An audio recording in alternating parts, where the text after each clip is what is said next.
What is that? Oh, it's our intro. Good morning, Garrison Troopers.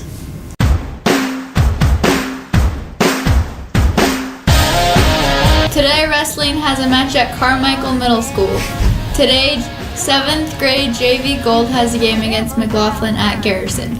Today for lunch, we will be having French toast, cheeseburger, or hummus and tortilla chips. Drama Club is meeting today in Ms. Clearman's room. Tomorrow, there will be mariachi indoor soccer. 8th grade JV has a game at Desert Hills. 6th grade basketball has a game against Rogers at Garrison. Varsity basketball has a game against Desert Hills at Garrison. 7th grade JV Blue has a game against Desert Hills tomorrow. All these games are tomorrow.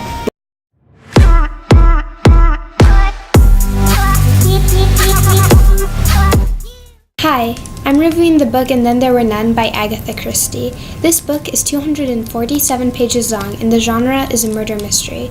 The book is about 10 people who get lured to an island and stranded there for several days. Every person gets an invitation tailored to their own personal circumstances to ensure that they arrive at the island. The butler and his wife are the first to arrive at the island, to find that Ewan Owen, the man who sent them the letters luring everybody to the island, has not yet arrived. Instead, they receive instructions on what to do before the Owens will supposedly arrive. The other 8 guests arrive a few days later to find the butlers, but still no Ewan Owen. As the guests are led to their room, they discover that in every room there's a framed copy of the poem 10 Little Soldiers, and the guests quickly discover that in the middle of the dining room table there's 10 little soldier figurines.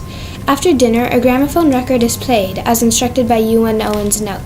The voice from the recording accuses each of the guests in turn of a crime that they have committed and gotten away with. The voice then asks if any of the newly accused guests wish to offer a defense. All of the guests, except for 2, immediately deny the accusation. While conversing, the guests discover that nobody actually knew in Owen, and they figured out that Ewan Owen actually stood for unknown. One of the guests then dies of cyanide poisoning, which coincidentally reflects the poem.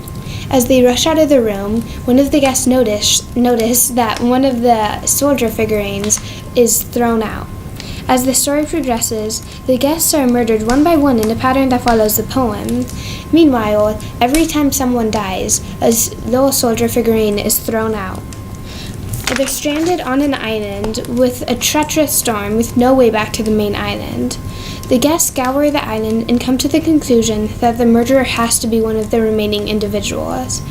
This was my review of And Then There Were None by Agatha Christie. I'd like to give a shout out to Sophie.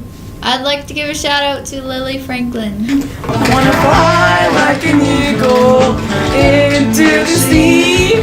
Fly like an eagle, let the sea forgive me. Bye, Garrison Troopers!